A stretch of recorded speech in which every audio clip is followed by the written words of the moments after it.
نہایت و ادب اور احترام کے ساتھ گزارش گزار ہوں عالی جناب حجت الاسلام مولانا ڈاکٹر سید ظفار نقوی صاحب کی خدمت میں کہ وہ تشریف لائیں اور اپنے علم سے مومنوں کو نوازیں۔ آپ حضرات نعرہ صلوات سے اس کا استقبال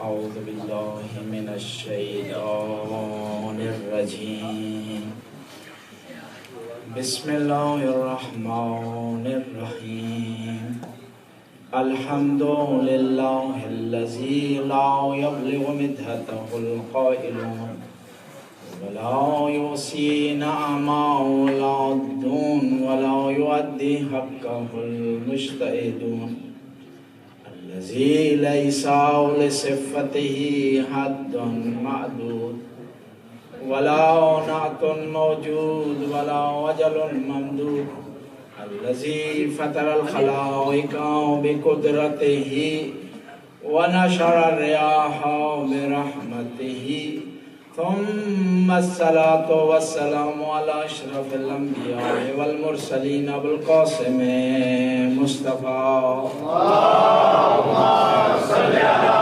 محمد وآل محمد وعلى عترته الطيبين الطاهرين المعصومين المظلومين ولعنة الدائم على أعدائهم أجمعين من الآن إلى لقاء يوم الدين قال إمام حسين عليه السلام نحن أهل بيت النبوة ومحضن الرسالة ومختلف الملائكة وبناء فتح الله وبناء يحتم الله صلوات برسول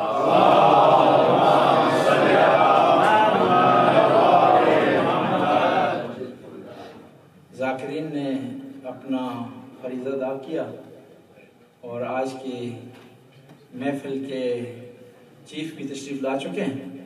میں صرف اس لیے حاضر ہوا ہوں تاکہ اپنی حاضری لگا سکوں۔ مصر کے بازار میں یوسف کی بولی لگی تو بڑے بڑے سوداگر، بڑے بڑے تاجر، بڑے بڑے خریدار آئے۔ ایک بڑھیا چند کوڑیاں لی ہوئی کھڑی تھی۔ کسی نے کہا کہ بڑھیا تو یوسف کو خرید نہیں سکتی اور نہ ہی ان کوڑیوں سے خریدا جا سکتا ہے، پھر تو کس لیے آئی ہے؟ کہنے لگی مجھے پتا ہے کہ اس دام سے یوسف کو نہیں خریدا جا سکتا، لیکن آئی ہوں اس لیے تاکہ خریداروں کا نام اسلامی تعلیمات 3 حصوں میں تقسیم ہے۔ اصولی دین ہے، فروعی دین ہے، اخلاق ہے، اور اسی بنیاد پر علامہ کلینی نے اپنی کتاب الکافی کو تقسیم کیا ہے، اصول کافی، فروع کافی اور روضۃ الکافی۔ اور ان تمام تعلیمات کا مرکز عبادات ہے۔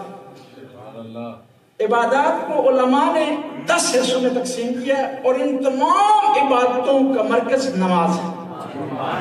ان قبلت ما سوا و ان ردت ما سوا، نماز قبول ہوگی تو سارے عمل قبول ہو جائیں گے، نماز ریجیکٹ ہو جائے گی تو سارے عمل ریجیکٹ ہو جائیں گے۔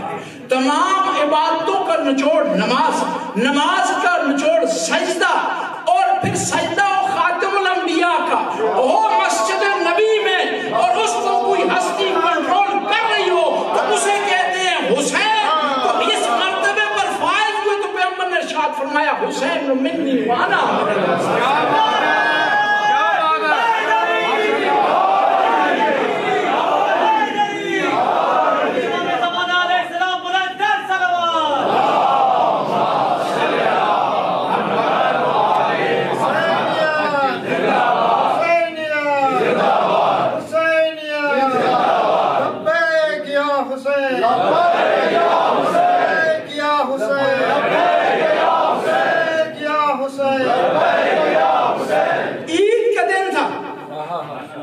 لوگ تیاری پکڑ رہے تھے کہ عیدگاہ میں جائیں، نماز پڑھیں۔ اللہ کے رسول نے کہا کہ اے میرے نواسو تیار ہو جاؤ، میں تمہیں نماز کے لیے لے جاؤں۔ کہا اے جدہ، اے یا رسول اللہ، اے نانا جان، ہم اس طرح نہیں جائیں گے، عرب کے بچے جا رہے ہیں سواریوں پر، عرب کے بچے جا رہے ہیں سواریوں پر، کسی کے پاس اونٹ ہے، کسی کے پاس گھوڑا ہے، کسی کے پاس خچر ہے، ہم سواری کے بغیر نہیں جائیں گے، ہم عرب کے بچوں سے کم نہیں ہیں۔ کہا اے میرے نواسو، وہ اونٹ پر جا رہے ہیں، گھوڑے پر جا رہے ہیں، تمہاری سواری اللہ کا نبی بنے گا۔ اور دیکھیں نا، سواری کو کنٹرول کیا جاتا ہے لگام سے، سواری کو کنٹرول کیا جاتا ہے لگام سے، لگام کو کھینچا جائے تو رک جاتی ہے، اسے ڈھیلا چھوڑ جائے تو چل جاتی ہے، چل پڑتی ہے۔ یہاں پر سوار ہے نواسے، سواری خاتم الانبیاء، وہ نبی ہے جس کے بارے میں قرآن کہہ رہا ہے وَمَا يَنْطِقُ عَنِ الْهَوَىٰ إِنْ هُوَ إِلَّا وَحْيٌ يُوحَىٰ۔ یہ قدم بڑھاتا ہے تو وحی کے حکم سے، رک جاتا ہے تو وحی کے حکم سے۔ تو آج پتا چلا وحی کا مصداق حسن اور حسین بن رہے ہیں، نبی کو چلا بھی رہے اور روک بھی رہے۔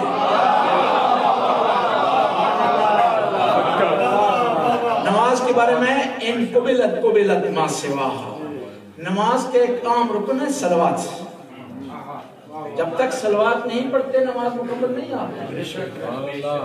تو ابن ادریس شافعی نے کہا یا اہل بیت النبوہ کفا بقدرکم من لم یصلی علیکم لا صلاۃ لہ، آپ کی قدر و منزلت کے لیے اتنا کافی ہے جو آپ پر درود نہ پڑھے اس کی نماز نہیں ہے۔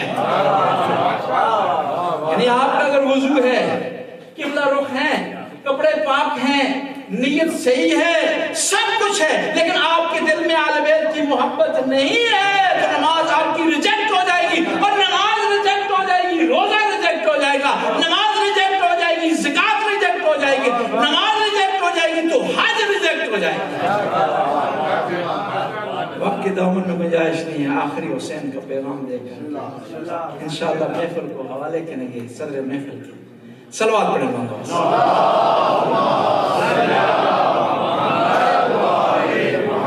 امام نے فرمایا نحن اہل بیت النبوہ، ہم نبوت کی اہل بیت، تاکہ پتہ چل جائے کہ نبوت کی اہل بیت اور ہے اور محمد کی اہل بیت اور ہے۔ نبوت کے بیٹے اور ہیں، نبوت کے بیٹے اور ہیں، محمد کے بیٹے اور ہیں۔ موبائلہ میں آئے نبوت کے بیٹے اور محمد کا بیٹا گھر میں موجود تھا، بتایا جا رہا ہے کہ نبوت کے بیٹوں کا اور نبوت کی اہل بیت کا اور نحن اہل بیت النبوہ ومعدن الرسالہ، رسالت کی کام ہے، اور جب تک کوئی اقرار نہ کرے ہماری ولایت کو، اسے رسالت نہیں ملتی۔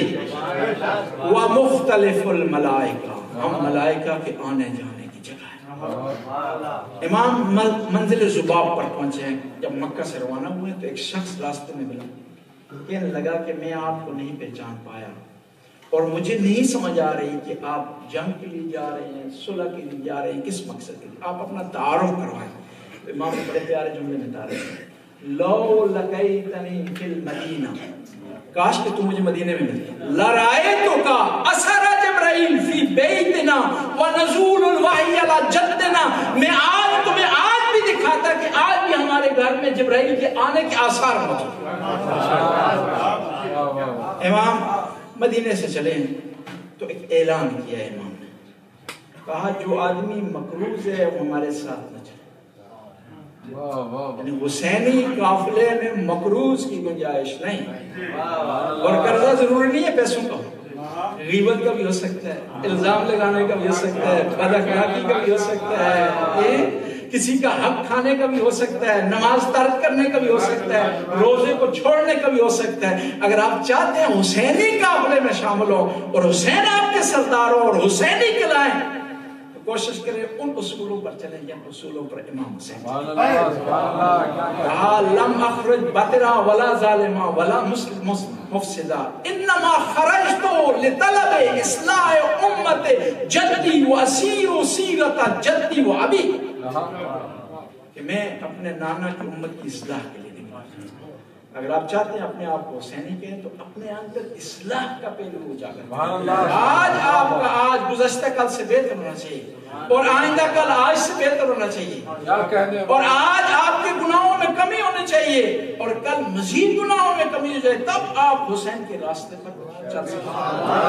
خدایا ہمیں حسین کے راستے پر چلنے کی توفیق عطا فرما. ہر وہ کام کرنے کی توفیق دے جس سے ہمارے امام پاک ہم سے راضی اور ہر اس کام سے پرہیز کرنے کی توفیق عطا فرما جو امام کی ناراضگی کا سبب ہے. ربنا آتنا فی الدنیا حسنہ وفی الآخرۃ حسنہ وقنا عذاب النار.